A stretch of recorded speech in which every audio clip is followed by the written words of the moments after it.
Se pueden pasar. Buenas tardes a todos. Creo que ahora va a ser una cosa como 80% castellano, 10% español y un poco de portugués. Vamos haciendo la transición lentamente. Vamos a hacer un pequeño cambio en el programa. La sesión inmediata sería sobre Cairo, que un poco sería continuación de la conversación que tuvimos en la mañana, pero los brasileños de la sociedad civil están reunidos en este momento y los sobrevivientes vendrán de aquí a una media hora, yo creo. Entonces, por eso la segunda sesión va a ser la primera. Y voy a pasar la palabra a la coordinadora. Hola, buenas tardes. Nos toca ahora la sesión de transición demográfica y derechos reproductivos y nuestros panelistas están aquí ya listos para presentar y vamos a empezar con Laura para que nos dé una perspectiva general. No sé si quiere de pie. Bueno, cada vez es más informal. Por lo que hemos visto en la mañana, varias de las personas se han referido principalmente a Brasil, la situación que tuvo Brasil, el perfil demográfico, etcétera, etcétera. Entonces, eso un poco facilitó mi presentación y por eso que yo tomé la libertad de ponerme primero, antes que mis colegas, y que es medio global. Entonces, en ese sentido, no traigo mucha novedad, creo que no hay ninguna novedad, es más, pasar los moldes que se mencionaron hoy en la mañana sobre Brasil, ponerlo un poco en la planilla de América Latina, ¿no? Y un poco pasar para ustedes esos elementos para después un poco reflexionar y tener elementos para lo que va a ser nuestra relatoría, cómo esos cambios se relacionan con los derechos y qué es lo que la conferencia debe reivindicar. Diana, cambiamos el programa. Ustedes segundos. ¿Ok? Entonces tienen un poco más para seguir peleando. Bueno, cuando fue pensada esta mesa, lo pensamos en términos de lo que se hablaba en la época de la conferencia, en años 90, y la situación que tuvimos ahora, ¿no?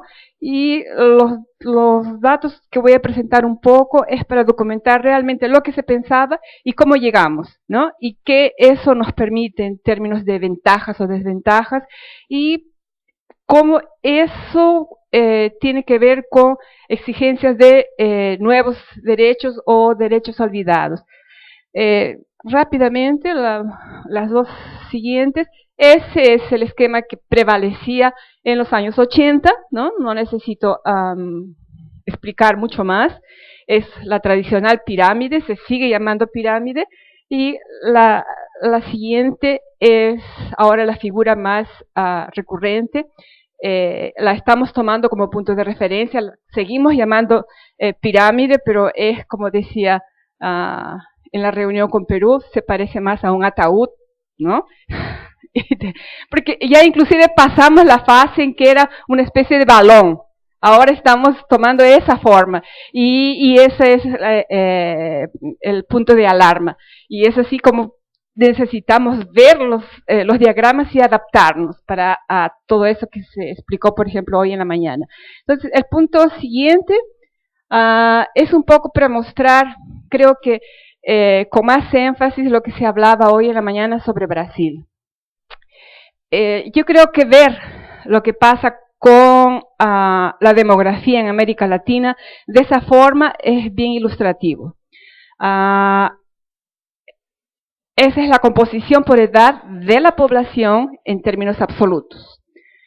En 1994, marqué allí, teníamos ese tipo de composición, eso es América Latina y ese es el mismo perfil que tiene Perú, ¿no? Lo vimos con bastante detalle el otro día. Es el mismo perfil que tiene Brasil también. Entonces, estamos hablando de las mismas dificultades que se discutieron hoy en la mañana, aplicadas ahora simplemente a la media de América Latina. Entonces, en 1994, la población de menos de 15 años estaba en aumento. Se sabía de eso. Yo creo que nadie mencionaba que inmediatamente después de la conferencia, esa población disminuiría en términos absolutos. Ya teníamos algunas evidencias de que la fecundidad estaba disminuyendo, pero no estaba muy claro cuánto. En 2014 estamos entonces en una situación en que esa franja amarilla es la que ocupa una área bastante grande.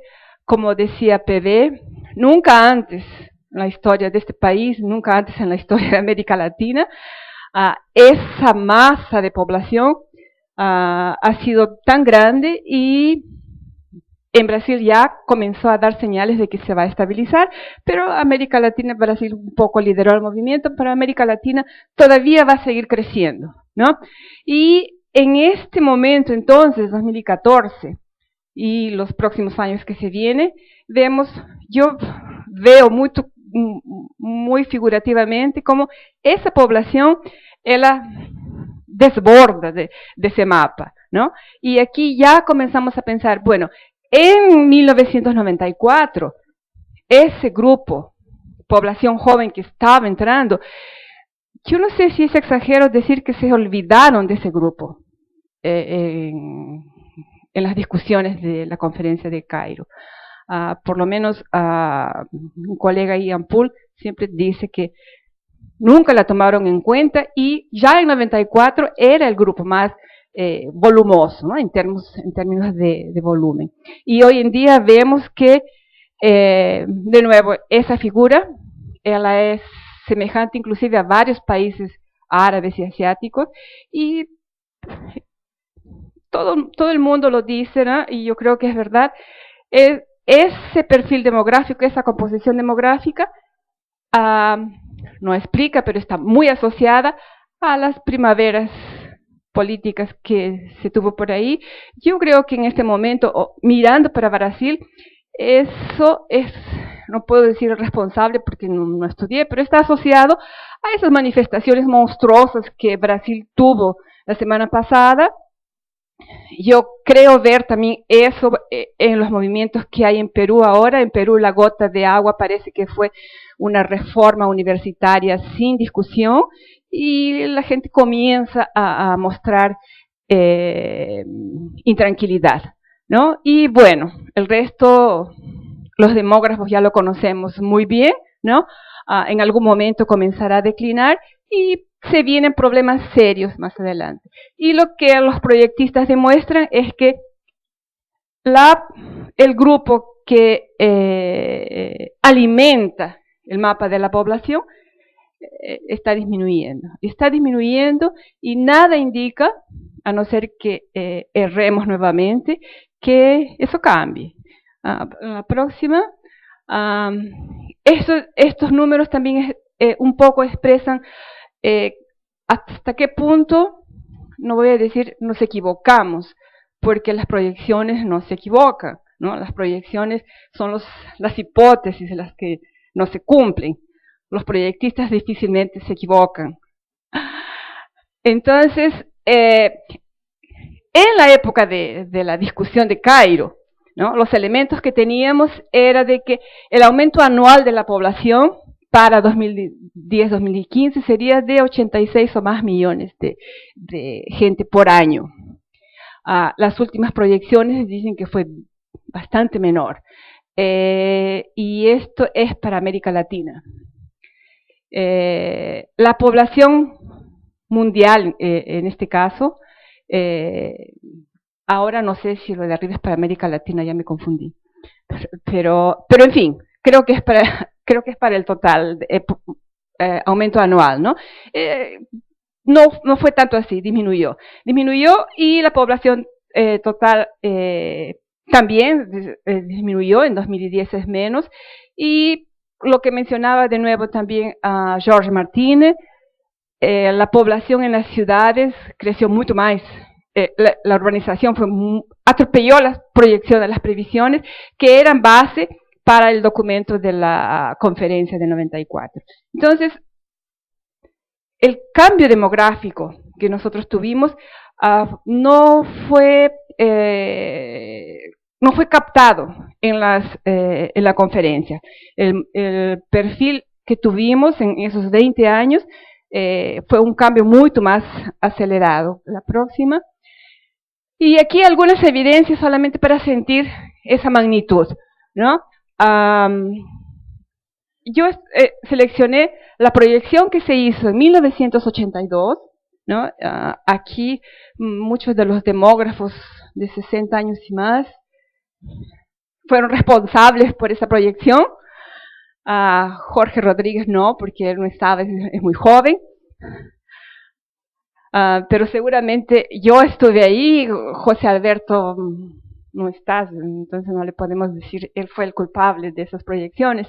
Pero vean ustedes, en 1982, población de 0 a 4 años, que es la que va a alimentar el futuro, ¿no? Tenemos que preocuparnos por los que no nacieron todavía, como dice PB. En 1982, Brasil, Perú, México en menor medida, se preveía que la población de 0 a 4 años, 1990 era de 18.9 millones para Brasil, pasaría para 19.4, 19.9, 20 y poco. Iría en continuo aumento. Perú, igual, aumentaría en 2000 para 3.4 y continuaría aumentando. México, con alguna oscilación, al final, en 2020, aumentaría. La revisión de 2010 nos da una figura totalmente diferente, ¿no? Y la de 2010 es hecho, los números de 2000 es un hecho, porque ya incorporaron datos de los censos y todo más. Entonces, miren ustedes, no voy a repetir los números que están ahí, miren ustedes cómo, de nuevo, la proyección no se equivocó, las hipótesis que fueron planteadas no se cumplieron, ¿no? Y entonces tenemos que trabajar con esos nuevos escenarios. Y lo más interesante, la próxima, para sentir un poco, ¿no? Cómo cambia. Aquí no se trata de proyecciones, se trata de números, de censos o encuestas. Me preocupé de que estos valores sean comparables. Yo coloqué aquí países que no tienen mucho a ver con América Latina, pero un poco para ilustrar cómo el volumen de nacimientos en los países que entraron en ese proceso de rapidísima transición cambia, ¿no? Y nuestros países, México tenía casi 3 millones de nacimientos, producía 3 millones de nacimientos en 95, ahora son menos. En Perú es lo mismo. Bolivia, que fue uno de los países que más demoró a mostrar disminución de la fecundidad, ya está en esa tendencia. Brasil también, documentadamente. Y si el cambio nuestro fue rápido y estamos impresionados, hubo países donde fue mucho más marcado, ¿no? China, con la política que ellos tuvieron, ha tenido ese tipo de cambio. Corea del Norte, que es un país que conocemos muy poco, que no debe estar sujeto a cambios en las actitudes modernas, etcétera, etcétera, que es lo que me imagino, no conozco, ¿no? Tuvo ese tipo de comportamiento, redució a la mitad, ¿no? Y la otra, Corea, capitalista, consumista, etcétera, etcétera, tuvo también ese comportamiento.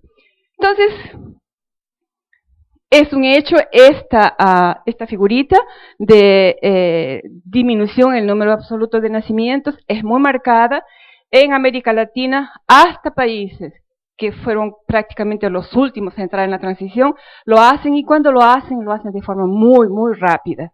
El próximo. Y solamente para demostrar cómo las proyecciones tienen que ser continuamente revisadas. Este gráfico muestra cómo las previsiones no se cumplieron. Y aquí yo coloqué primero la de 1968, hecha hace 50 años, ya sentía que disminuiría la fecundidad en América Latina. Pero aún así no se quedó muy lejos de la realidad. La de 1984 ya un poco acertó, digamos, y la de 1990, que fue la utilizada para la conferencia de Cairo, también no consiguió sentir que realmente la fecundidad caería más, y ustedes ven que la de 2000 muestra una caída de la fecundidad acentuada, y la más reciente revisa de nuevo las evidencias y vemos que la fecundidad cae más, mucho más. Entonces, tenemos que estar siempre incorporando esas nuevas evidencias, y hoy en día no hay espacio para reducir mucho más, pero esa es la figura.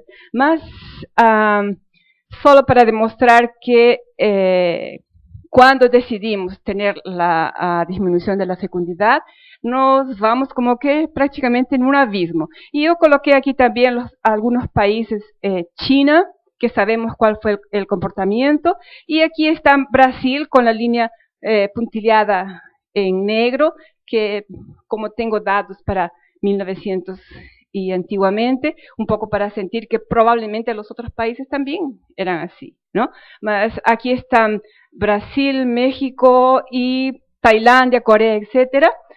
Solo para mostrar que cuando decidimos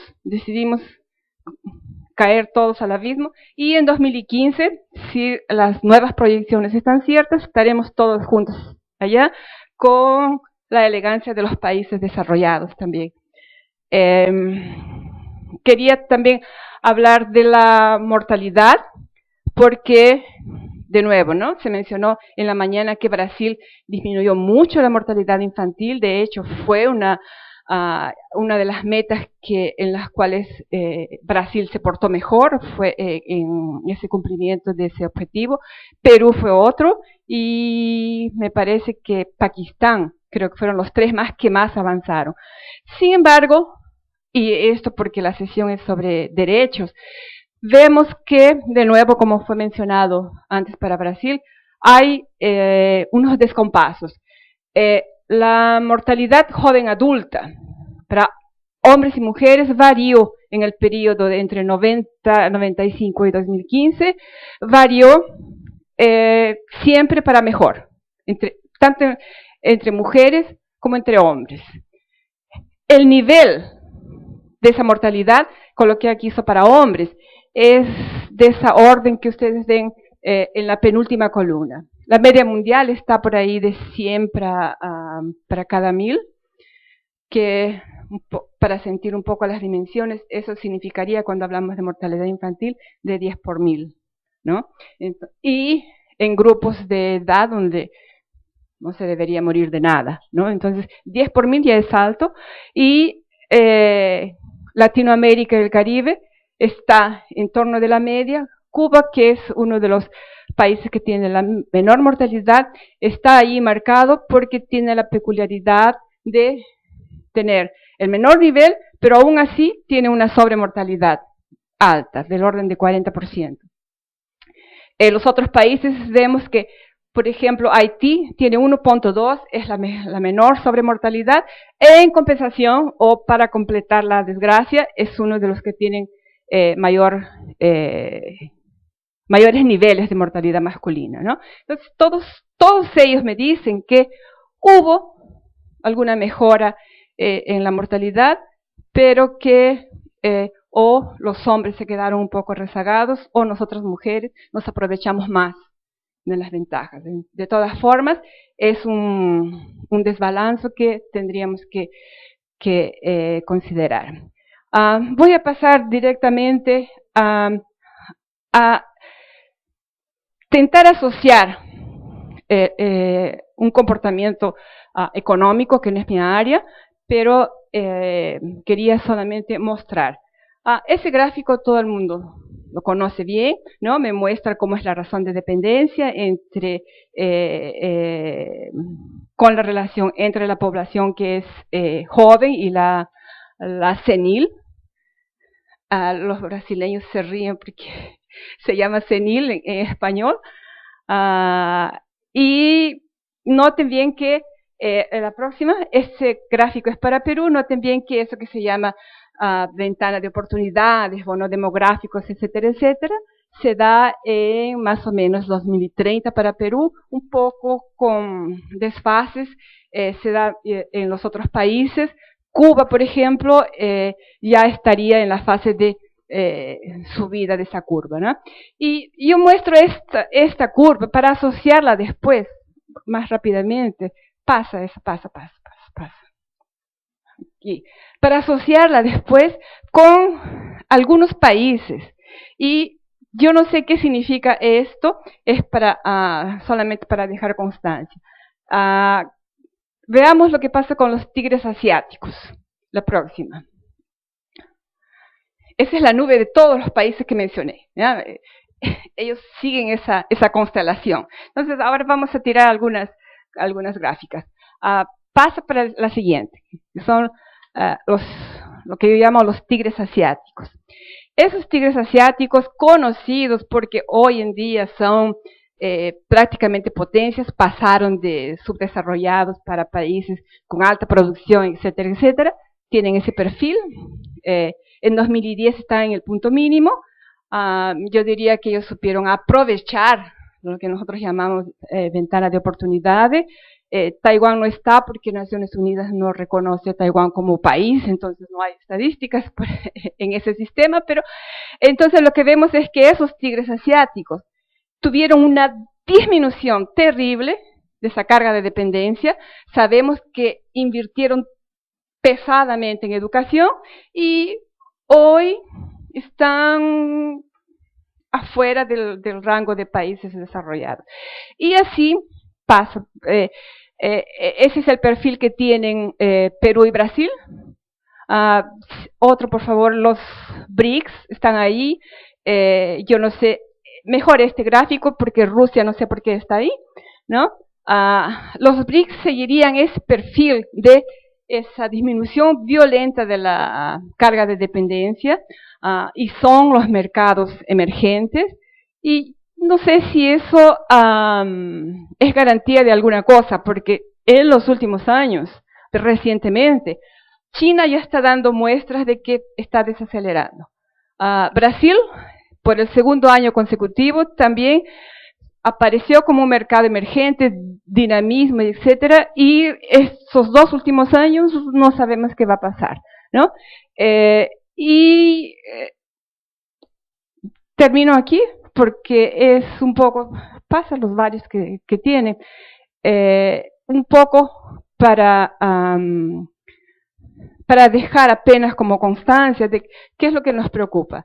Esa transición demográfica es la que nos llama la atención para discutir la cuestión de derechos humanos en esas diversas dimensiones que no las voy a leer aquí, fueron mencionadas en la mañana aplicadas a Brasil, pero que se replican para América Latina, ¿no? Y solamente las dejo, ahora mis colegas van a ser más específicos y como dicen para economía, ¿no? ¿Por qué estamos tan bien en la economía? Idiota le dijeron a Clinton, ¿no? ¿Es la demografía sí, pero no es suficiente. Tenemos condiciones y aquí tenemos que discutir sobre los 1001 ventajas y desventajas. El desafío de la migración es terrible. Entradas y salidas, educación superior en esta población que está disminuyendo, empleo y desempleo, busca de empleo con imposibilidad de contratar. Leí una estadística en Perú que decía que la educación universitaria aumentó enormemente, ¿no? Los empleadores no se sienten capaces de aceptar esa mano de obra porque no se ajusta al mercado. Es una economía que está creciendo y hay todos esos desequilibrios. Mucho de eso en función de esos cambios demográficos. Muchas gracias.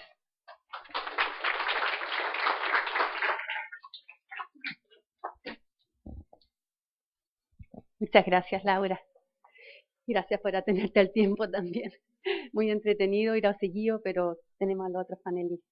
Quería darle la palabra ahora a Joyce Viera Melo, de Unicamp. ¿Quieres parada o sí? No, sí.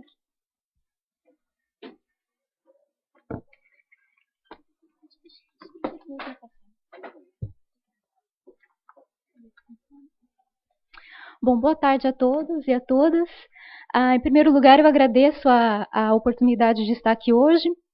Para quem ainda não me conhece, eu sou a Joyce, eu trabalho há 2 anos na Universidade Estadual de Campinas, no Departamento de Demografia, e trabalho na área de Demografia da Família, e mais especificamente com os temas ligados à juventude e transição para a vida adulta. Bom, em boa parte, a Laura me fez um favor, porque ela, na verdade, falou de vários temas que eu ia falar inicialmente, porque quando eu vi o tema da mesa, transição demográfica e direitos sexuais e direitos reprodutivos, eu fiquei pensando como associar o meu tema à mesa em si. O trabalho que eu venho desenvolvendo com a Tirza, que também é professora do Departamento de Demografia na Unicamp, é sobre mortalidade juvenil na América Latina, evidências demográficas e desafios políticos. Bom, na verdade, inicialmente eu pretendia falar justamente dessas tendências gerais da transição demográfica na América Latina. Como a Laura já fez o favor de adiantar, eu não vou me ater muito tempo a isso. Na verdade, a opção que eu havia feito era de trabalhar com mapas, né? Então, nesse mapa, um pouco alguns autores se referem a ele como uma espécie de inverno demográfico.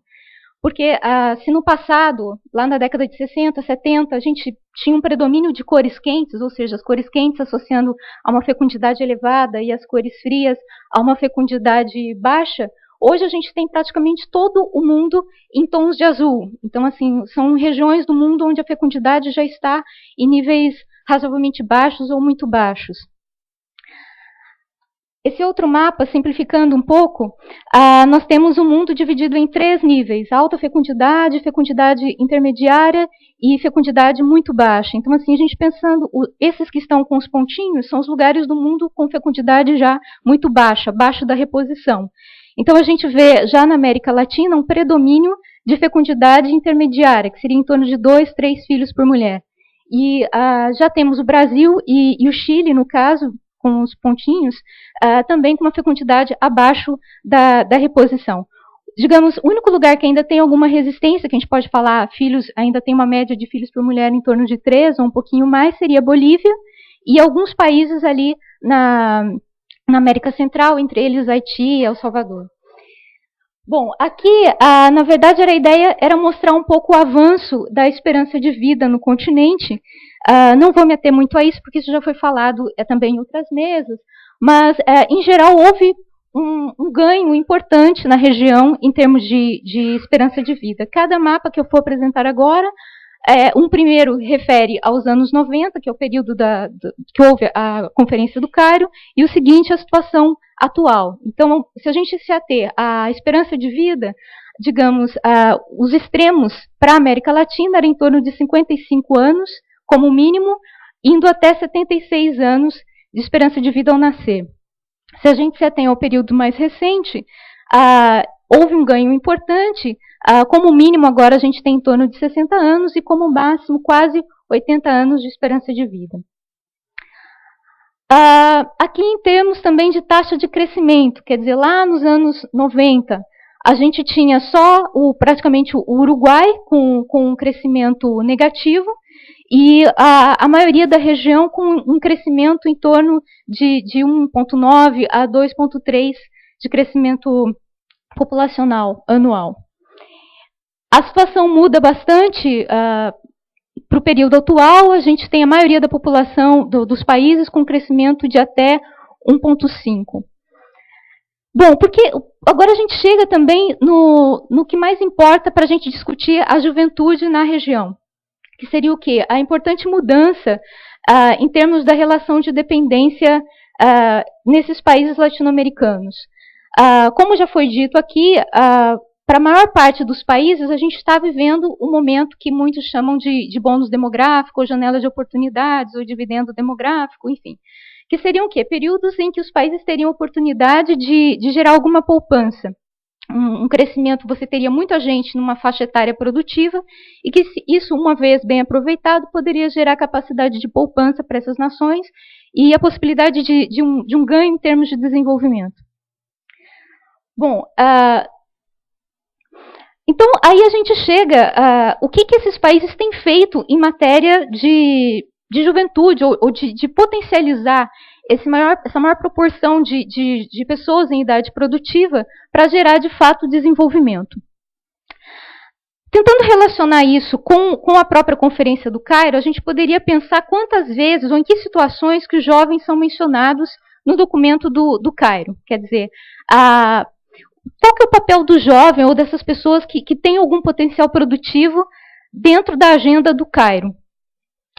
No caso, o termo juventude, especialmente, aparece principalmente nos capítulos referentes à família e também no capítulo 6, referente a crescimento e estrutura da população.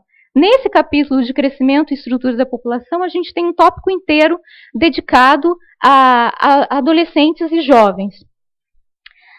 Então, talvez agora a gente chegue realmente ao ponto importante dessa minha tentativa de contribuir para esse debate. A gente pode pensar também, em termos do plano de ação do Cairo, em que críticas que poderiam ser feitas a esse plano, pensando a questão da juventude. Uma primeira crítica que eu acho que é possível de ser feita é que, se a gente teve um ganho importante em termos de esperança de vida, ou mesmo melhoras em termos de mortalidade infantil, muito daquele ganho que a gente estava tendo com mortalidade infantil em termos de esperança de vida, a gente está perdendo hoje com a questão da mortalidade na adolescência e no início da vida adulta. Então, para vocês terem uma ideia, aqui no Brasil, tem um estudo da Ana Amélia Camarano que ela mostra que em torno de 3,8% dos jovens de 15 a 24 anos morrem antes de completar 25 anos de idade, né? Principalmente dos meninos, no caso. Então, se a gente for pensar em como o jovem é tratado no documento do Cairo, uma primeira crítica passível de ser feita é que não se faz muita distinção entre adolescentes e jovens. Eles aparecem quase como um pacote único e monolítico. E há situações que ainda são mais perversas, que dizem crianças, né, os ninhos, adolescentes e jovens, como se fosse um pacote, sem atentar muito para a gradação de autonomia, para a gradação de empoderamento, de autonomia, e principalmente para as necessidades e também para os desejos que são diferentes, os objetivos que são diferentes em cada fase da vida. Outro ponto que eu acho que a gente deveria pensar com mais cuidado quando pensa na agenda do Cairo é no gap invertido, no gap educacional invertido. O que eu estou tentando dizer com isso? Normalmente, o documento do Cairo se preocupa muito com o empoderamento da mulher, com o ganho educacional feminino, que realmente, para a maior parte do mundo, as meninas têm uma média de anos de estudo abaixo dos meninos. No caso da América Latina, isso não se aplica. Para vários países, nós temos uma inversão desse gap. Na verdade, os meninos têm estudado cada vez menos e as meninas estudado cada vez mais. Então, do ponto de vista tanto de formação depois de família, ou se a gente for pensar em termos de violência intrafamiliar, a gente pode pensar também o tanto que essa diferença de escolaridade entre homens e mulheres pode afetar as relações interpessoais também. Quer dizer, é um objetivo que as mulheres estudem cada vez mais e que se empoderem cada vez mais e sejam mais empoderadas do que os homens, ou a gente quer, de fato, equidade, que ambos sejam empoderados e que ambos sejam escolarizados, enfim. Por que eu estou falando isso? Porque se a gente for ver o padrão da mortalidade, qual que é o jovem que morre? São basicamente homens, garotos, na faixa dos 15 aos 24 anos, com baixa escolaridade, negros, enfim, toda aquela situação de vulnerabilidade que a gente conhece. Mas o fato é, como empoderar também esses garotos? Quer dizer, existe um componente que é racial, mas também existe um componente que é do próprio gênero, do ser homem, né, da questão da virilidade na América Latina, que é um pouco o que a gente vai tentar explorar aqui. Bom, esse slide mostra as taxas de homicídio entre jovens e não jovens nos vários continentes.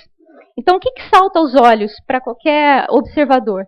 É o quanto a morte motivada por homicídio ela está sobre-representada na América Latina e no Caribe, e principalmente entre os jovens. Isso, se você observa também em uma escala menor, por municípios ou por cidades, isso também se mantém. Saiu um estudo recentemente por uma ONG mexicana, que chama Justiça e Paz, que eles mostravam que das 50 cidades mais violentas do mundo, 42 delas estavam na América Latina, 5 nos Estados Unidos e não mais do que 3 na África do Sul. Então, a gente tem uma alta concentração dentre as cidades mais violentas do mundo, todas elas, ou boa parte delas, na América Latina. Aqui, eu estou considerando dados das Nações Unidas mostrando o comportamento das taxas de homicídio por 100 mil habitantes para alguns países latino-americanos. Então, assim, o que salta aos olhos? Hoje de manhã foi dito que no caso do Brasil houve redução da mortalidade violenta, né? Esses dados das Nações Unidas, eles um pouco que se chocam com as informações que a gente vê aqui dos dados oficiais do Brasil. Quando a gente busca os dados pelas Nações Unidas, eles mostram uma certa estabilidade. O Brasil é aquela linha pontilhada azul. Então, no caso do Brasil, pelos dados das Nações Unidas, o Brasil estaria numa situação de relativa... Brasil é o preto e Equador é o azul. Brasil e Equador estão quase numa estabilidade. Nós temos uma redução importante no caso da Colômbia e um pouco também ali no caso da Venezuela nos últimos 3 anos observados. No caso do México, o México seria um caso paradigmático porque ele tinha uma mortalidade considerável, razoavelmente mediana para os padrões latino-americanos. E depois de 2007, 2008, com a crescente guerra contra o narcotráfico, você tem uma explosão praticamente da mortalidade no México. Bom, aqui é uma comparação agora, tentando puxar e focalizar melhor os jovens. O que é importante destacar? Que nos países que têm uma mortalidade por homicídio mais alta, essa mortalidade está muito concentrada nas idades jovens de 15 a 24 anos. Então, se a gente for observar, por exemplo, mesmo o caso da Colômbia, ou da Venezuela, ou mesmo do Brasil, você tem em torno de 3 mortes de jovens para cada morte de pessoa adulta, acima de 25 anos para cima. Isso gera um impacto importante quando a gente observa a razão de sexo do continente. Se a gente comparar a América Latina com os outros continentes, o continente latino-americano é o primeiro que tem uma inversão na razão de sexo. Quer dizer, já em torno ali dos 25 a 29 anos, nós já temos menos de 100 homens para cada 100 mulheres. Então, é o primeiro de todos os continentes, é onde se dá mais precocemente essa inversão na relação no índice de masculinidade. Aqui agora é uma tentativa de comparação entre a mortalidade feminina e masculina por idade. Então, o que salta aos olhos? A primeira coisa é que nesses países onde tem uma mortalidade muito alta de jovens por causas violentas, e principalmente por homicídio, você tem países, por exemplo, como a Venezuela, que tem quase 7 homicídios, 7 óbitos masculinos para cada mulher em torno da faixa de 20 a 24 anos. Quer dizer, esses dados, que a mim, pelo menos, eu acho que são muito impactantes, gera uma necessidade de discussão de alguma política focalizada para os homens em si, para tentar reduzir essa mortalidade. Bom, eu tenho mais 5 minutos, eu gostaria um pouco de ressaltar quais seriam aquelas variáveis sociais ou sociodemográficas que parecem mais altamente correlacionadas com a mortalidade juvenil. Nós estamos fazendo vários testes para tentar ver o que teria uma correlação mais alta com mortalidade juvenil, e o que aparece altamente correlacionado seria países que têm uma mortalidade infantil mais alta também têm uma mortalidade juvenil mais alta. Outro dado importante é relativo à fecundidade adolescente. Países que têm uma fecundidade adolescente muito alta também têm uma mortalidade juvenil muito alta por homicídios. Tem uma autora em São Paulo, a Felícia Madeira, que ela normalmente diz que a fecundidade adolescente está para as garotas, assim como a mortalidade juvenil está para os garotos. E o que ela quer dizer com isso? Que justamente são nas situações onde falta projetos de vida, que é onde essas duas realidades se apresentam mais fortemente. Ou seja, se as meninas buscam algum sentido para a existência delas através da maternidade, às vezes os meninos, no afã de conseguir uma identidade, lançam mão de qualquer recurso de autoafirmação, inclusive por vias ilícitas, e isso acaba levando também ao aumento da mortalidade.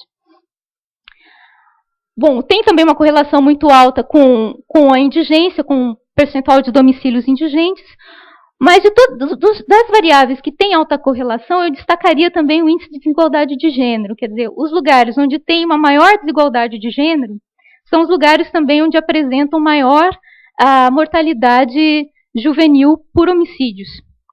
E eu acho que isso é um dado importante, simples, mas muito importante, porque a gente pode pensar também que essa alta mortalidade juvenil está muito associada à imagem, à virilidade, ou à cultura machista, ou falocêntrica, como alguns preferem tratar. Desde violência interpessoal até o uso de qualquer recurso para obter afirmação financeira, autonomia financeira. Bom, eu teria uma série de slides que eu acho que não vai dar tempo de passar, mas que seriam justamente pensar essas correlações duas a duas. Eu destacaria desse bloco da análise tanto a questão da fecundidade adolescente, que estaria ligado muito a um padrão do que é ser feminino, do que é ser mulher e do que é ser homem. Então, para fechar um pouco essa fala, eu destacaria as vozes de dois jovens que são atendidos por uma ONG em São Paulo, que visa aumentar a escolaridade de jovens que vivem em favelas.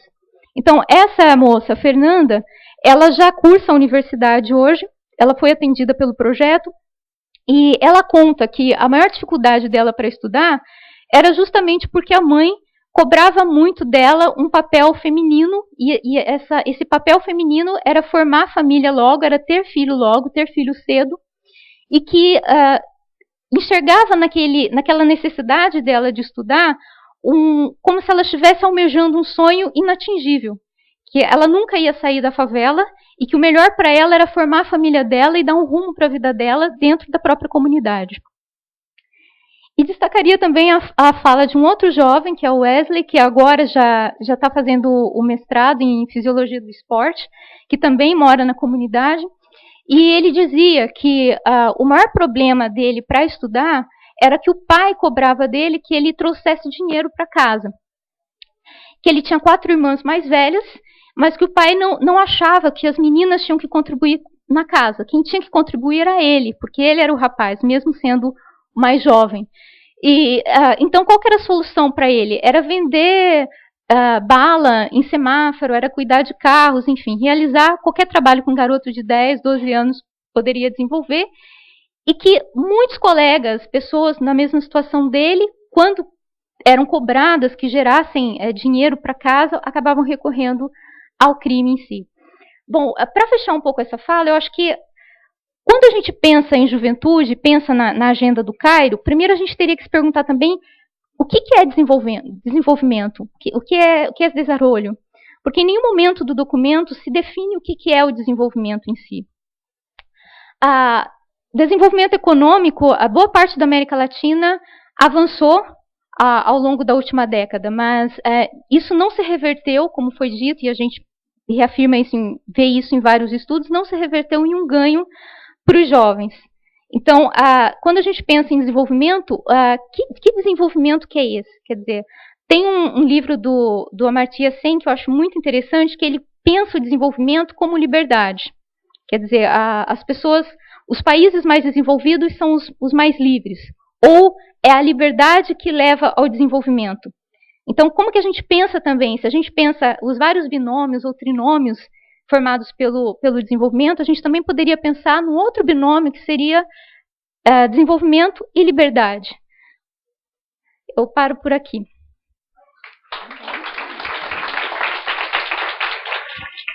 Muchas gracias, Joy. Ahora le damos la palabra a Antonio López Gay. Viene de la Viene de la Universidad de Barcelona y está como profesor invitado en NEPO Unicamp.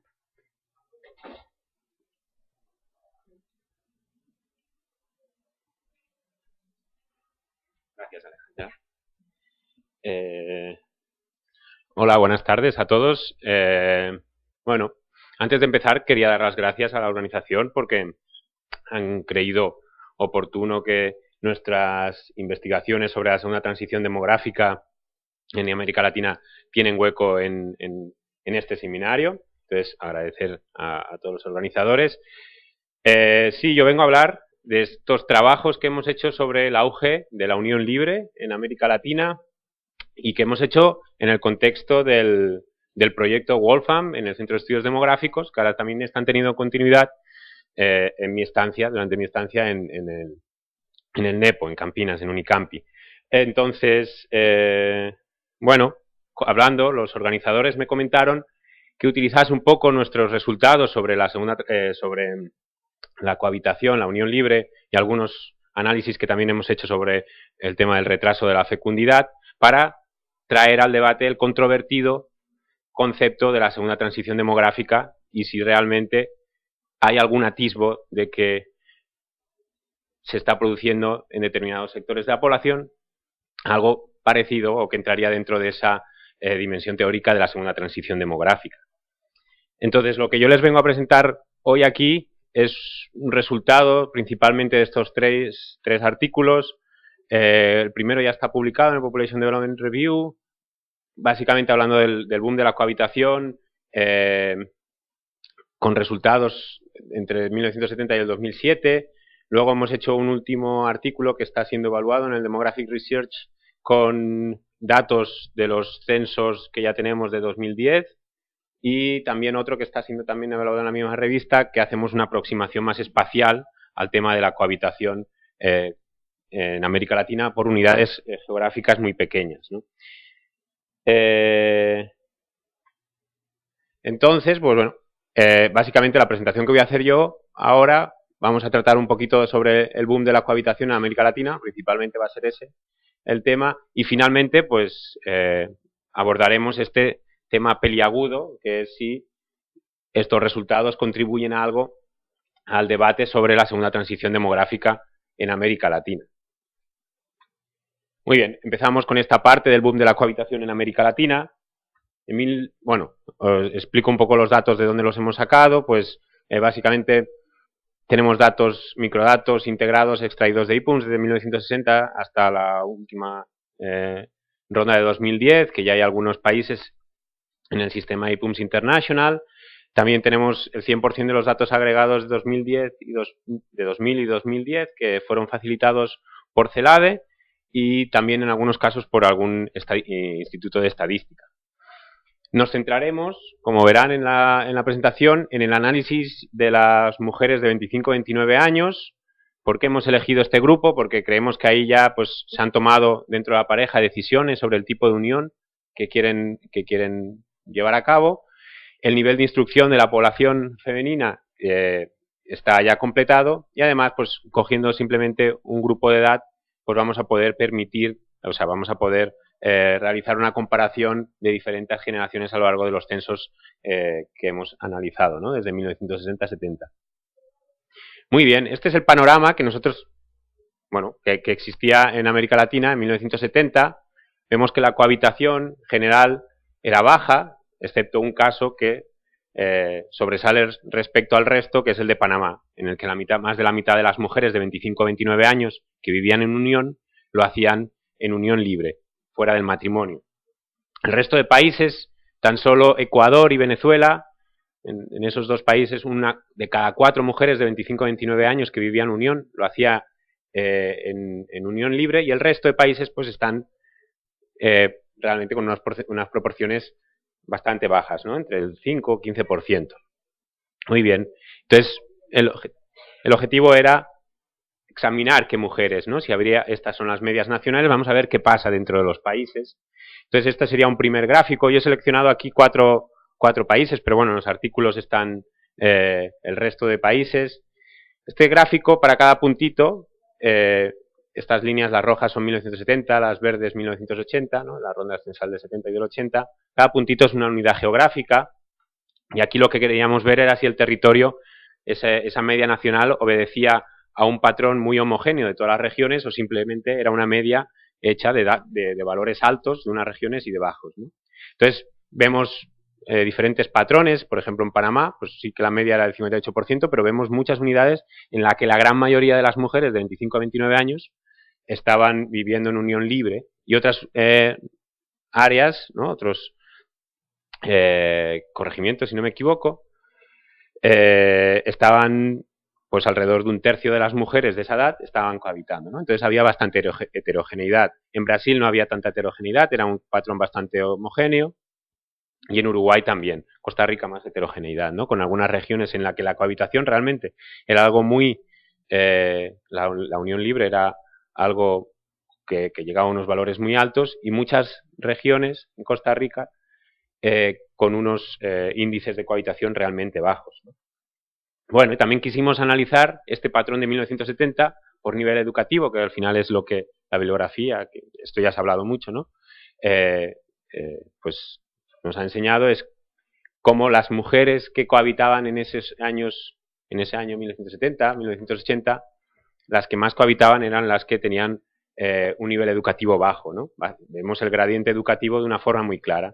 Las más cohabitantes, veamos el caso de Panamá, que sería más extremo.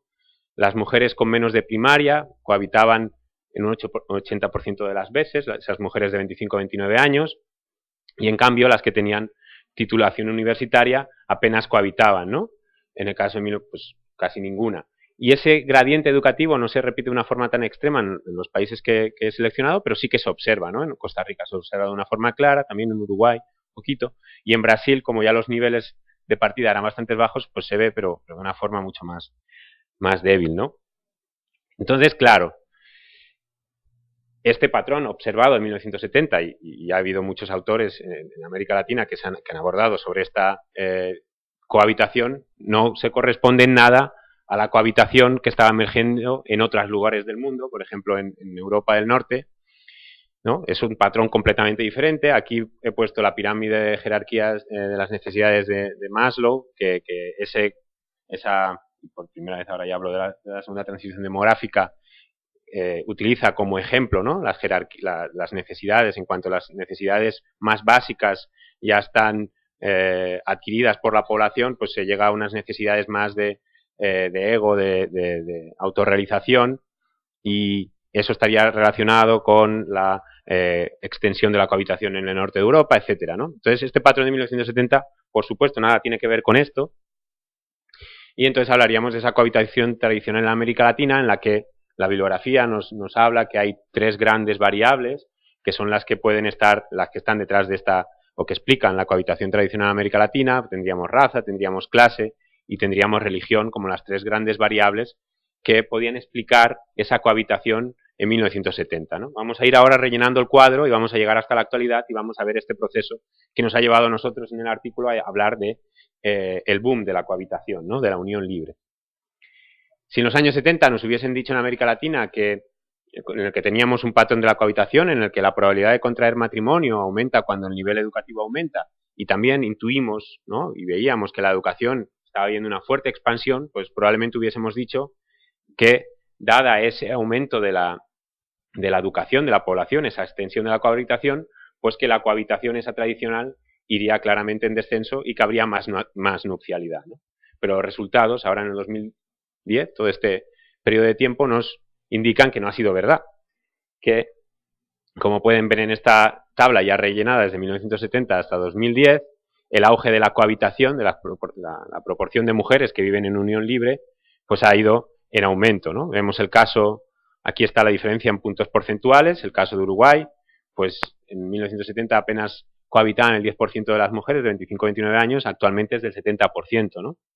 60 puntos porcentuales. El crecimiento ha sido muy grande en todos los países, ¿no? Entonces, vamos a rascar un poco cuáles son las mujeres que han propiciado este aumento de la cohabitación.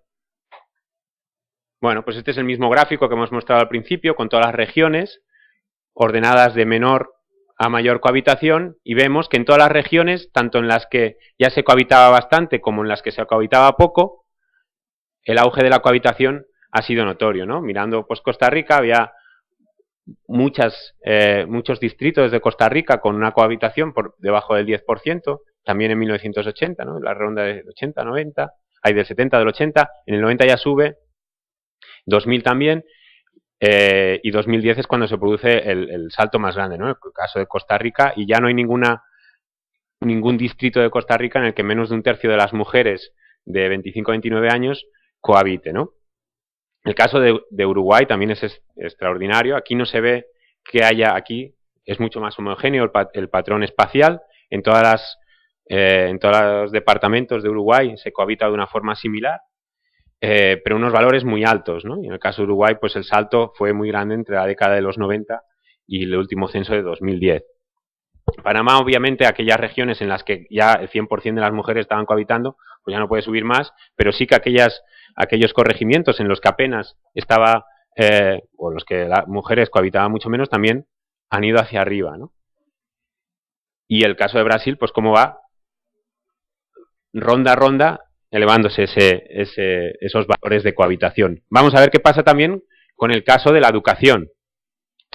Y, bueno, rápidamente lo vemos, ¿no? Ya no solo son las mujeres, pese a que sigue existiendo un gradiente educativo claro, ¿no? Las mujeres con menos educación cohabitan más en todos los países, aquí están estos 4, pero podríamos enseñar el resto, cohabitan más que las mujeres con estudios universitarios, pero el incremento de la cohabitación en la población con estudios, en la población femenina con estudios universitarios ha sido extraordinario también, ¿no? Veamos el caso de Panamá, que en la ronda censal de 1970, aquellas con estudios universitarios apenas cohabitaban, y ahora ya llegamos a un valor del 50%. La mitad de las mujeres de Panamá de 25 a 29 años ya cohabitan, viven fuera del matrimonio, ¿no? Siempre respecto al total de las unidas. En el caso de Brasil, un tercio de las mujeres de 25 a 29 años que viven en unión ya lo hacen, y con estudios universitarios, ya lo hacen también en unión libre, y como, pues en todos los países observados, la proporción de mujeres con estudios universitarios que cohabitan va subiendo. El caso de Uruguay es el ejemplo en el que ese gradiente educativo es menos claro, es una línea, ¿no? Cohabitan tanto, viven en unión libre tanto las mujeres sin estudios como las mujeres con más estudios, ¿no? Este mapa es el que conseguimos hacer para el año 2000 a nivel, este es el que nos ha permitido hacer ese análisis espacial. Los valores en color azul son aquellos municipios, corregimientos, unidades pequeñas en los que el matrimonio es más importante que la cohabitación, la unión libre, ¿no? Siempre respecto al total de las mujeres unidas. Cuanto más azul, quiere decir que ese municipio, que ese corregimiento, la intensidad del matrimonio es mayor, ¿no? El azul más fuerte es donde nadie cohabita, todas las mujeres se casan. Y al revés con el rojo. El rojo es donde más las mujeres viven en unión libre. Cuanto más rojo, pues la unión libre es casi universal en ese departamento, ¿no? Entonces vemos bastantes contrastes en el conjunto de América, ¿no? Del continente americano. Allí tenemos la primicia del 2010 con aquellos países que ya han hecho público los datos de la ronda censal del 2010. Se ve claramente, si retrocediésemos en el tiempo estos mapas, pues partiríamos de unos azules casi absolutos, menos en aquellos países como Panamá, etcétera.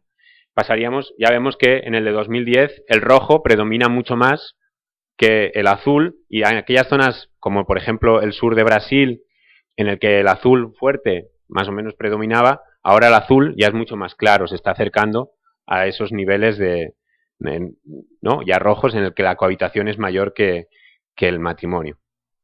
Estos mapas, bueno, como aquí tenemos especialistas de todos los países, podríamos detenernos y hablar mucho, ¿no? Pero bueno, pasaré.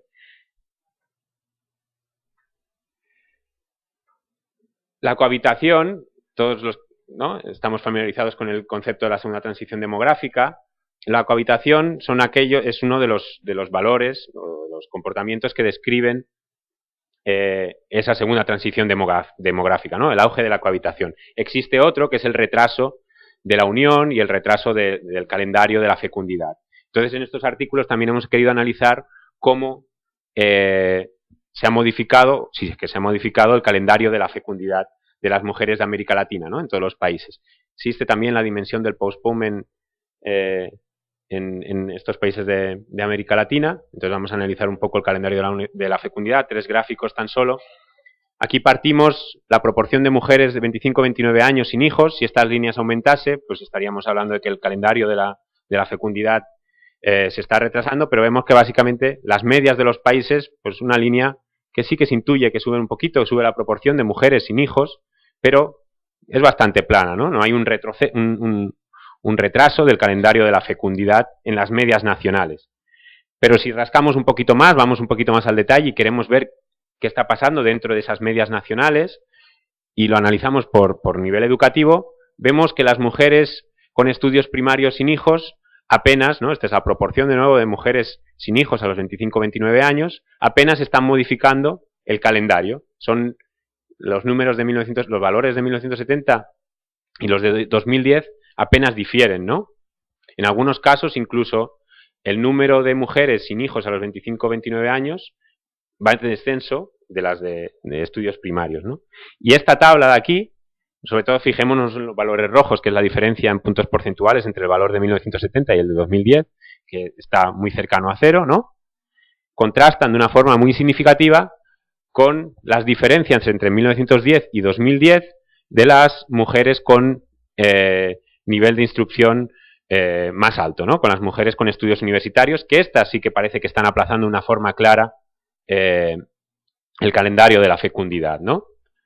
En Uruguay, pues de nuevo unas diferencias muy elevadas, entre el 32% de mujeres de 25-29 años con estudios universitarios que no tenían hijos y el 70% de las mujeres de 25-29 años con estudios universitarios que no tienen hijos en la ronda censal de 2010, ¿no? Y entonces ahora ya pues entramos en la parte más de debate, más peliaguda, más delicada de cómo contribuyen estos resultados al debate sobre la segunda transición demográfica en América Latina, ¿no? Primero presento un poco cuáles son los rasgos de la segunda transición demográfica. Están los rasgos del non-conformismo, ¿no?, los rasgos inconformistas, que aquí hablaría de un aumento de la cohabitación, de la unión libre, un aumento de los hijos fuera del matrimonio, un aumento de las madres solteras, un aumento del divorcio. Y también tenemos los rasgos del retraso, ¿no?, del postponement, que sería un retraso de la formación de la unión y un retraso del calendario de la fecundidad.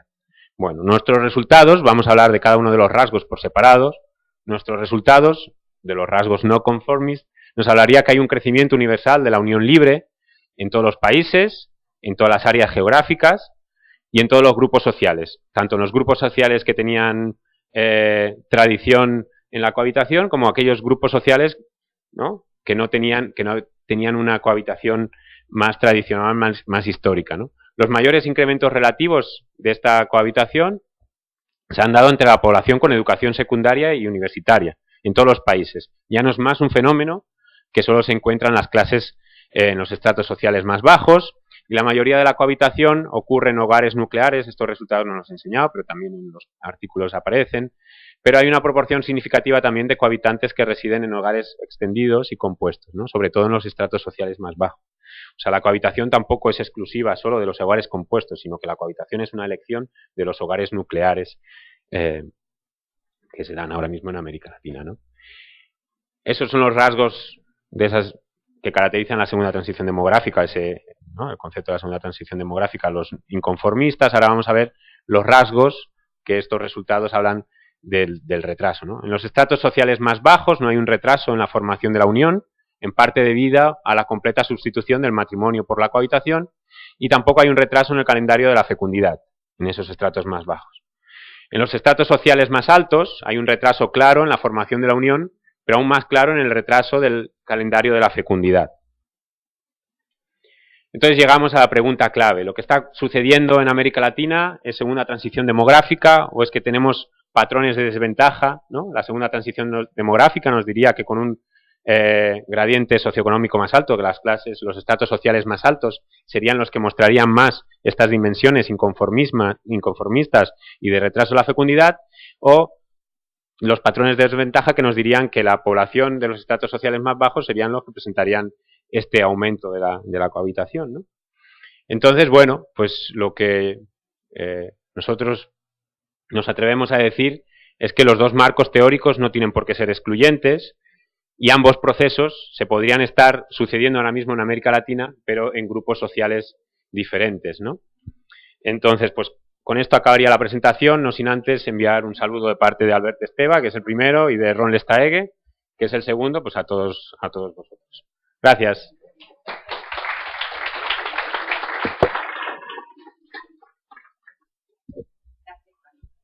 Bueno, ahora, la cuarta presentación es de Víctor Arocena, de la Asociación Peruana de Población, y después daríamos paso a comentarios de Víctor.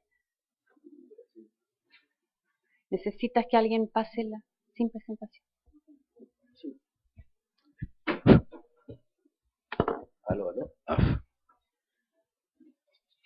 Buenas tardes con todos y todas. Primero quiero agradecer a la gente de ALAP por la invitación a participar en este evento. Cuando me llegó la invitación para participar en esta mesa sobre transición demográfica y derechos reproductivos, estaba haciendo una investigación allá en Perú para el Ministerio de Desarrollo Social relacionada con la desnutrición crónica infantil. Como antecedente, desde el año 2007 en el Perú se viene implementando un programa estratégico articulado nutricional. El objetivo principal es disminuir los niveles, las prevalencias de desnutrición crónica en el país. Y revisando la información, básicamente producidas por el propio programa, información de las encuestas demográficas de los últimos años, se percibió que si bien es cierto, los niveles de desnutrición crónica infantil han disminuido significativamente en los últimos 5 años, ¿no?, a casi un 50%, contrariamente o paralelamente las diferencias entre los grupos sociales ha aumentado. Entonces eso llevó a pensar por qué o qué cosa es lo que está pasando, a qué se debe este hecho. ¿Es un problema de política, de diseño de política, o es un problema de cómo se identifican las poblaciones objetivo, ¿no? Entonces, con este antecedente dije, bueno, ¿y cómo está pasando o qué está pasando en América Latina? ¿No? ¿Será que está dándose también este mismo proceso de aumento en las desigualdades sociales? Y esa es la contribución que yo trato en estos minutos que tengo, y espero que se pueda contribuir con esa propuesta que está haciéndose, se va a presentar, la va a presentar en la conferencia regional de agosto en Montevideo. Cuando pensamos en derechos, ¿no?, todos los eventos internacionales, todas las cartas internacionales, desde la Conferencia Internacional de Población y Desarrollo, a la Cumbre del Desarrollo de los Objetivos del Milenio, Cumbres por la Infancia, han reconocido el derecho que tienen las mujeres, por ejemplo, no solamente de tener el número de hijos, ¿no?, sino también el derecho que tienen a su supervivencia y en buena salud. Este hecho me lleva a mí al capítulo 8 del programa de la CID, en la cual específicamente reconoce estos derechos y también se plantea, ¿no?, objetivos y metas en términos de mortalidad infantil, por ejemplo, y recomienda que los países desarrollados o en desarrollo desarrollen un conjunto de acciones que permitan disminuir la mortalidad infantil a 35 por 1000 nacidos vivos y la mortalidad de menores de 5 años a 45 por 1000 nacidos vivos. Las personas que tienen transitando muchos años sobre la demografía latinoamericana conocen de que en la mayoría de los países latinoamericanos, ¿no?, ha disminuido la mortalidad infantil significativamente, ¿no? Pero también el problema de la CIF, reconociendo una estrecha relación entre desnutrición infantil y mortalidad infantil, no se plantean metas, como así lo hace la cumbre sobre los objetivos del milenio. Existe mucha evidencia de esta interrelación. Por ejemplo, la gente de Naciones Unidas y otros autores reconoce que aproximadamente un 50% de las muertes infantiles y de menores de 5 años no son por causas directa o indirectamente asociadas a la desnutrición infantil. Por ejemplo, para el caso de América Latina, se dice que la tasa de mortalidad infantil es de 22 por 1000 nacidos vivos y la de menores de 5 años aproximadamente 28.000. Si nosotros asumimos que la desnutrición crónica es responsable de ese 22%, tenemos de que no, la desnutrición infantil contribuye a aproximadamente 1.2 millones, ¿no? 1.2 millones de muertes son debidas a causas relacionadas directa o indirectamente con la mortalidad infantil y aproximadamente 1.4 millones con las muertes de menores de 5 años.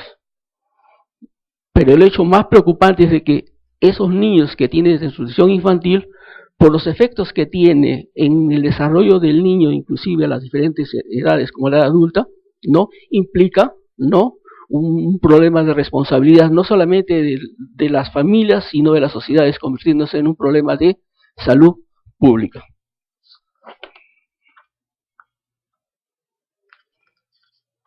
En el capítulo 8 del programa de la CIP, y también la gente de la Organización Mundial de la Salud y del UNICEF, dice que para alcanzar los objetivos del milenio y del plan de acción de la CIP relacionados con la supervivencia y la salud de los niños, es necesario continuar reduciendo esas diferencias en la mortalidad infantil y juvenil y sobre todo disminuir los niveles y las diferencias que existen entre los diferentes grupos sociales en la población. Por ejemplo, utilizando información de las últimas ENDES, para las cuales se tiene información para América Latina, por ejemplo, vemos que todos los países de América Latina, por ejemplo, Guatemala, Haití, Bolivia, Perú, Nicaragua, Colombia y República Dominicana, han disminuido significativamente la desnutrición crónica. Por ejemplo, para el caso de Guatemala, ha reducido de 49 para 44%, República Dominicana de 10.8 para 7.2, y el caso de Perú, de 25.8 para 13.5. Pero paralelamente a esta significativa disminución de los niveles de desnutrición crónica infantil, estas mismas encuestas demográficas muestran el comportamiento diferenciado que ha tenido estos niveles de prevalencia en los diferentes países. Por ejemplo, utilizando como indicador, las ENDES, ustedes saben, utiliza como indicador de bienestar, ¿no?, un indicador de bienestar construido en base a información sobre bienes, activos y servicios que tiene el hogar, ¿no? Entonces, identifica 5 quintiles de bienestar, o algunos lo llaman quintiles de riqueza. Para el caso de Bolivia, por ejemplo, para el caso de Guatemala, entre el año 1996 y 2002, los niveles de prevalencia promedio para el país disminuyeron de 49.7 para 46.1. Y para el caso del primer año, las diferencias entre el quintil de mayor bienestar y de menor bienestar pasaron de 64.3 para 11.9 y de 66.3 para 7.6. Utilizando una razón entre el quintil de mayor riqueza, quintil 1 y quintil 5, vemos que esa diferencia o esos ratios entre esos quintiles aumentó de 5.4 para 8.7. Es decir, independientemente de esa disminución en los niveles de la desnutrición crónica infantil, las diferencias de los quintiles en esos 2 años ha aumentado. Lo mismo pasa para el caso de Perú, que fue el que dio origen a toda esta investigación. Entre el año 2004 y el año 2012, las diferencias entre los quintiles mencionados aumentó de 9.9 para 14.8. ¿no? Y de estos 7 países, ¿no?, en 5 de ellos aumentaron esas diferencias en términos de quintiles de bienestar. Todos reconocemos que el programa de la CIF, en estos últimos 20 años, los países han desarrollado un conjunto de acciones, ¿no?, para cumplir con lo establecido en el programa. Ha sido una etapa y un avance muy importante. Yo creo que el programa de los próximos años, las recomendaciones de los próximos años, o la política en cuanto a desnutrición infantil y mortalidad infantil, debe estar orientado básicamente a disminuir esas diferencias. Porque para el caso del Perú existen esas primeras investigaciones que están realizando, parecería ser que los sectores de mejor ubicados, mejor bienestar, son aquellos que han disminuido más rápidamente, no los niveles de nutrición crónica, no así los que están ubicados en el último quintil. Y bien es cierto que estas personas, estos niños que están ubicados en el último quintil, el quinto quintil de bienestar, son básicamente caracterizados por problemas de pobreza. Y la continuidad, ¿no?, de la disminución de esta prevalencia de desnutrición infantil pasa no solamente por medidas de salud o de medidas adecuadas de alimentación y nutrición, sino básicamente por políticas que tiendan a mejorar, políticas estructurales que tiendan a mejorar las condiciones socioeconómicas dentro de las cuales están ellos desarrollando. Muchas gracias.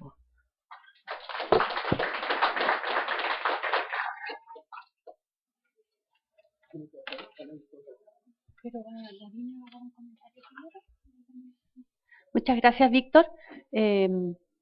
Antes de terminar y dar paso a las preguntas, quería darle la palabra a nuestra comentarista, a Dina Lee. Si quiere comentar, tiene toda la palabra. Y el micrófono.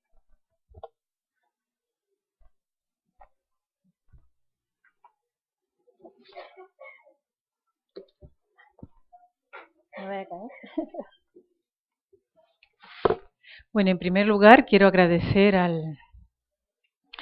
Alan por haberme considerado en esta parte del programa como comentarista inicialmente del punto transiciones demográficas y derechos reproductivos. Y como nos habremos dado cuenta, tenemos una variedad de temas en esta sesión. Voy a tratar de hacer no un resumen, sino cuando vi el título de la mesa, yo dije, bueno, ¿cómo asociamos este tema de las transiciones demográficas y los derechos reproductivos? Entonces, comencé a pensar cuáles son las distintas, la evolución que ha tenido las transiciones demográficas en América Latina, ¿no? Y ya en las distintas evaluaciones, particularmente en la última evaluación de Cairo más 15, encontramos un informe del CELAD y la CEPAL, donde da un avance significativo de lo que se ha hecho en América Latina y caracteriza a los países según el estado en que se encuentra en estas etapas de las transiciones demográficas. Entonces encontramos que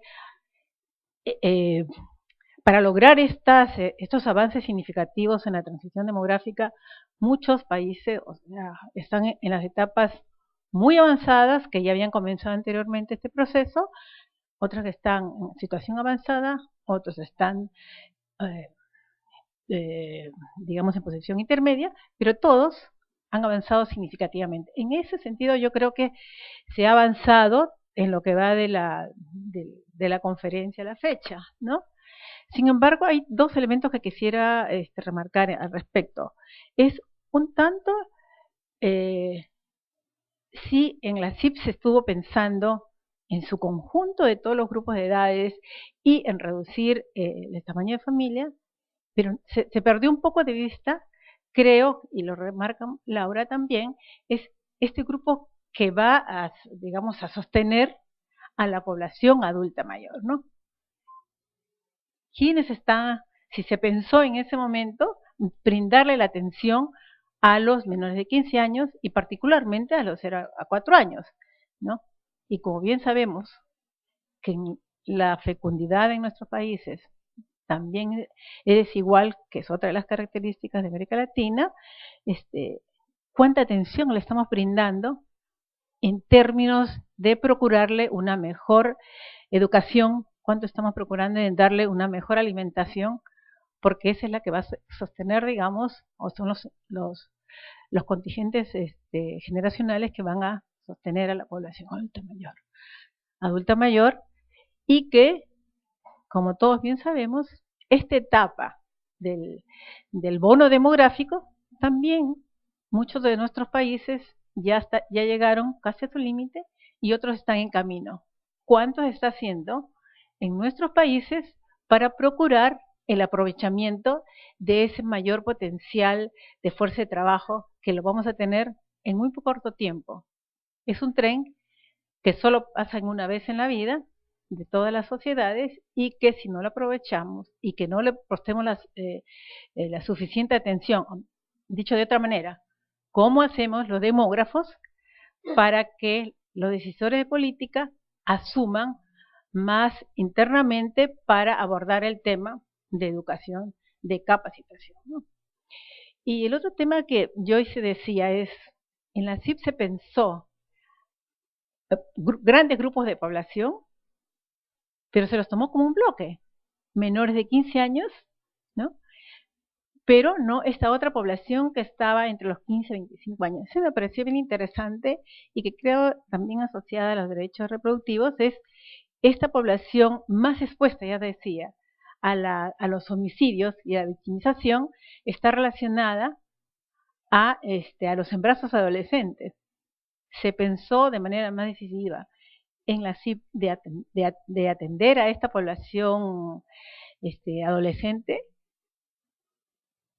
o se reflexionó lo suficiente, porque si no, ¿cómo es que a fecha, estamos casi 20 años después, lo que ocurrió con la fecundidad adolescente es, o se mantuvo en algunos casos, y en muchos otros está incrementando la fecundidad adolescente, ¿no? Entonces, creo que ahí hay que estar pensando entre las transiciones demográficas y este respeto a los derechos o ejercicio de los derechos sexuales y reproductivos, ¿no? El otro tema tiene que ver con esta segunda transición demográfica que tú mencionabas, Antonio, de si, dónde estamos. Y creo que en el caso nuestro se dan las dos situaciones. Entonces hay que comenzar a ver qué nos va a ocurrir. Pero por ese lado yo iría, en términos de la segunda transición demográfica que tú planteas, es el reto para los demógrafos, creo que está en entrar en un lenguaje más que les permita a los decisores de política, los que tienen que ejecutar las acciones, como que tomar más conciencia, ¿no? Creo que eso es un reto que lo tenemos mucho tiempo y que todavía no lo podemos atacarlo suficientemente, ¿no? Yo comento lo de mi país, de Perú, que conozco un poco más, es que yo cuando escuchaba en la mañana a Juan José decía, ¿qué hacemos? ¿Hacemos una comisión multisectorial? ¿Hacemos enfocar determinados institutos distintos? ¿O hacemos los complementos? Si solamente me quedo con las comisiones, corro el riesgo de que la transversalización, se pierda por un lado. Y si me voy a fragmentaciones, tampoco podría no funcionar, porque ataco parte del problema. Entonces, de repente tiene que haber una combinación de los mismos. Entonces, yo creo que ahí deberíamos empujar más el tema, ¿no? Y Víctor, lo que decía respecto a la desnutrición, creo que eso también tiene que ver, nosotros por el Día Mundial de la Población tocamos el tema del envejecimiento, ¿no? Y claro, el envejecimiento no solamente es responsabilidad del Estado a nivel macro, sino tiene que ver también a nivel micro con las responsabilidades personales también, ¿no? Entonces, me parece que por el lado de la desnutrición que mencionaba, es cómo se está repensando el tema de la prevención para propiciar dos cosas. Una es mejorar la salud de las personas y que cuando sean adultos mayores, y también por el otro lado, cómo el Estado cumple un rol más de difusión en términos de prevención. Y finalmente quería mencionar un poco respecto al bono demográfico, que dice, el bono demográfico se nos va. ¿Qué estamos haciendo? La transición demográfica. De todas maneras, vamos a llegar a un momento que prioritariamente en ese gráfico tan ilustrativo que todos conocemos es la población adulta mayor va a ser significativamente grande. ¿Qué hacemos ahora para poder solventarlo? Los gastos que va a tener desde el aparato del Estado, ¿no? Y eso tiene que ver con algo que se tocó en la conferencia y tiene que ver con la equidad de género. Si sabemos ya que va a haber una mayor esperanza de vida, muchas veces las personas adultas mayores adolecen de ciertas enfermedades y la mayor responsabilidad de la atención de los adultos mayores recae en las mujeres. O sea, las mujeres viven más, ¿no es cierto?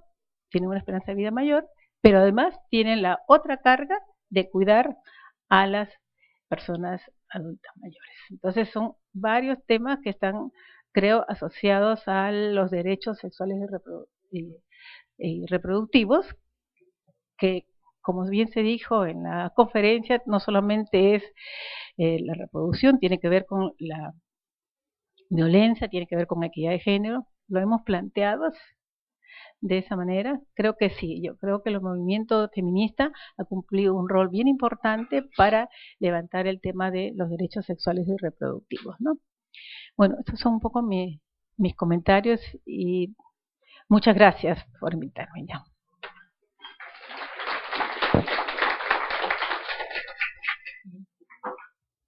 Ahora les invito a pasar a ver si tienen preguntas para los presentadores.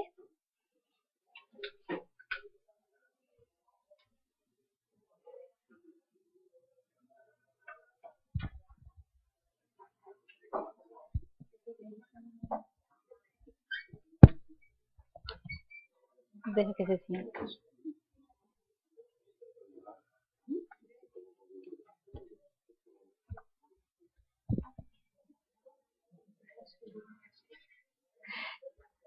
Yo nomás una pregunta para Antonio Gay. Hola. Bueno, una pregunta para ti. No, con la cosa de la cohabitación o la unión libre, ¿qué ha significado en nuestros países la unión libre? Es muy distinto perante la ley. Entonces quisiera saber un poco de ti, qué es estar en unión libre en Brasil, donde ya sabemos que la unión libre tiene los mismos derechos que una unión legal, y que una unión libre en un país de Europa que no es la misma cosa. Entonces, quisiera saber si un poco discutieron eso, porque también América Latina no necesita comparar Europa y América Latina, pero mismo dentro de América Latina la unión libre tiene distintos significados, independiente si es en la clase más pobre o la más abastada. Bien, voy a hablar. Gracias por la pregunta, me parece súper interesante. Me plantearía también, o lo que nos planteamos nosotros y a lo que queremos llegar, es si la unión libre para una mujer universitaria brasileña, si ella vive en unión libre, una mujer con estudios universitarios, por los mismos motivos por los que vive una mujer, que obviamente la respuesta es no, ¿no? Entonces, y ahora paso a hacer el contraste con Europa, ¿no? Entonces, lo que sí que vemos, o lo que seguimos analizando, y ahora estamos aquí, aprovechando mi estancia en Campinas, estamos analizando la cohabitación de las mujeres más educadas, ¿no? Para ver si ese patrón es algo parecido a las europeas. Entonces, bueno, eso, que nos parece interesante llegar a ver por qué las mujeres más educadas cohabitan y por qué las menos educadas también están cohabitando, cohabitan más, ¿no? Por los mismos motivos, porque para los dos grupos sociales las normas ¿no? La ley es la misma, sea casado que sea unión libre, ¿no? Entonces, el tema legislativo, y ahora pasamos al europeo, sí que es clave, ¿no? En un lugar en el que los derechos sean diferentes, y eso es heterogéneo en América Latina, ¿no? Por lo que conocemos, que no en todos los lugares una unión libre equivale a lo mismo que un matrimonio, ¿no? Entonces, es importante y es clave y es algo que tenemos que profundizar bastante más en las investigaciones que hemos ido haciendo, porque de momento en las dos en la segunda hemos abordado un poquito más, pero no hablamos de los contrastes regionales, de lo que significa un matrimonio en este país y lo que, ¿no? la diferencia entre ambos. Entonces, en el caso de Europa, pues bueno, en general las diferencias cada vez son menores entre, ¿no?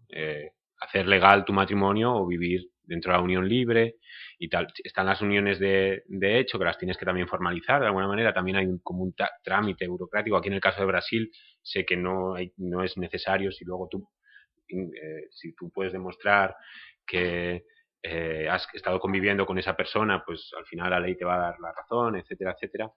En el caso de España, que es lo que más conozco, no es así, sino que tú, cuando quieres reflejar que estás viviendo en unión libre, pues vas al ayuntamiento y dices, somos una pareja de hecho, y entonces a partir de ese momento los derechos de la pareja, de cada uno de los individuos dentro de la pareja, pero dentro de ese contexto, pues son los mismos o muy parecidos a los del matrimonio.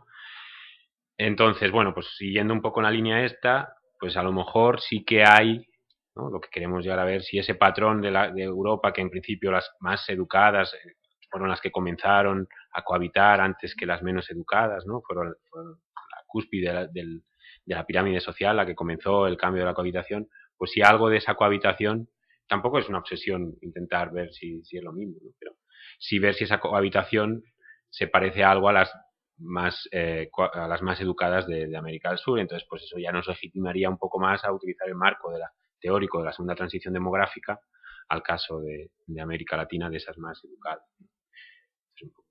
Gracias. ¿Sí?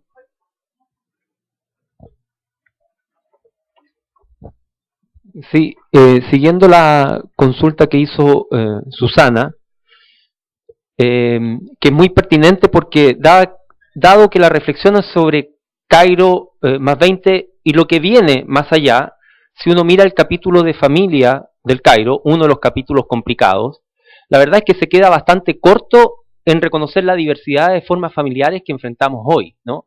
Está muy presente por la prensa y por las ponencias que hubo en la mañana, la novedad que significa las uniones homosexuales, y ese va a ser sin duda un tema de la agenda en Montevideo, porque la región ha avanzado probablemente más de lo esperado en el Cairo en la materia, a lo menos algunos de los países.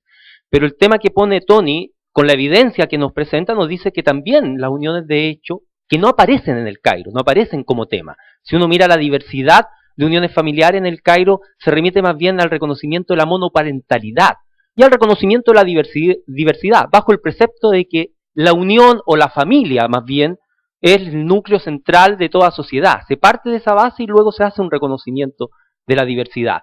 Lo que tenemos en América Latina es algo mucho más avanzado, si uno quiere, del marco relativamente estrecho que nos dejó Cairo, porque fue uno de los capítulos donde más se negoció.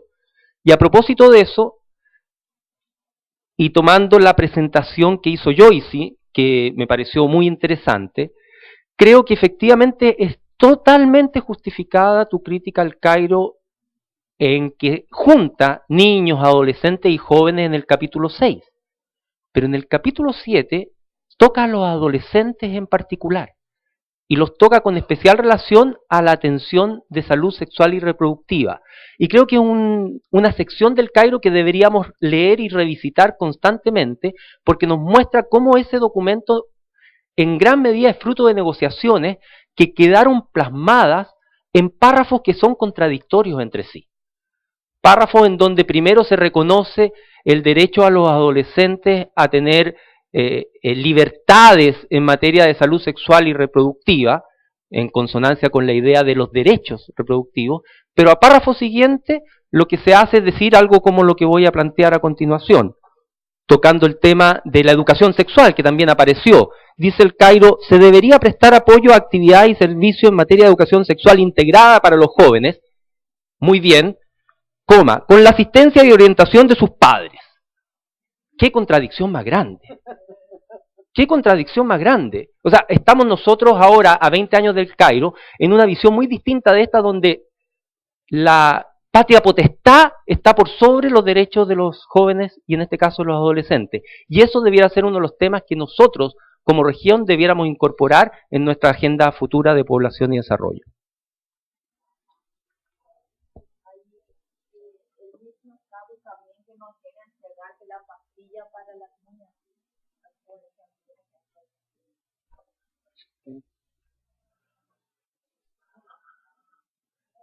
Eu acho que tem que terminar.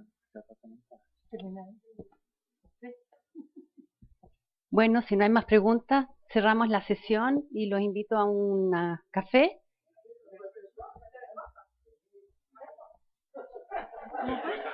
Respuesta a la... Obrigada pelo... eu vou ser muito breve. Obrigada pelo comentário, Jorge. Eu acho também que se é para pensarmos numa revisão do documento, eu acho que realmente essa questão das contradições teria que ser olhado com mais cuidado. Eu acho que na parte ainda de direitos de saúde sexual reprodutiva, ou de direitos, de alguma maneira, a gente tem avançado muito, de alguma maneira. Pelo menos na academia a gente discute muito isso ainda. Mas eu acho que tem outros direitos da juventude que não estão presentes no Cairo. Se a gente quer pensar em desenvolvimento de uma maneira ampla, outros temas precisariam ser integrados. Porque, por exemplo, a questão, por exemplo, da mortalidade masculina, eu acho inadmissível não ser contemplada, nem que seja no nível regional, porque eu acho que para a América Latina isso tem um peso muito forte. Quer dizer, se a gente teve metas para a mortalidade infantil, por que não ter também metas para a mortalidade juvenil? Eu acho que mesmo que não dê para chegar no documento final do Cairo que incorpore mortalidade juvenil, eu acho que no nível regional a gente deveria pensar mais sobre isso. Bueno, ya me ha parecido muy pertinente lo que has comentado y gracias, Jorge, porque le has dado esa dimensión que yo en algún momento tenía miedo a no introducir cosas de Cairo, ¿no?, durante la presentación, y te agradezco de verdad que hayas hecho esa reflexión final sobre lo que representa el tema de la cohabitación, de la unión libre, pues en esta agenda de Cairo y las políticas, ¿no? Gracias.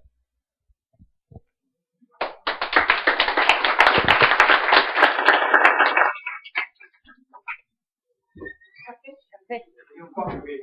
15 minutos.